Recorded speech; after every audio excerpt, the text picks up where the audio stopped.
Alright. Alright, copy tayo. Second day namin dito sa Poga Island. Dito sa dulo ng Pilipinas to sa dulo. Poga Island siya. Bali, apat lang kami nandito. Siguro mga 15 days lang kami dito. Mga ganun. Depende. Kung okay yung dagat, makakatawid pa kami uli. Kasi nakakatakot yung bangka lang ginagamit dito para tumawid. Tapos yung biyahe pa namin na 3 to 4 hours. Pero yung dumating kami dito, nasa 4 hours yung biyahe namin.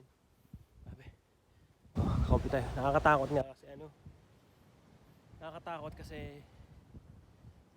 tawag doon. First time ko kasi magbangka ng ganun kalayo. Usually kasi mga mga barko, syempre barko. Tapos pag nagbabangka kami sa mga morong resort lang, paikot-ikot lang, ganun lang. Hindi katulad dito, natakot. Lalakas pa ng alon syempre. Yung mga bangka namin parang mga ganito lang din kalaki.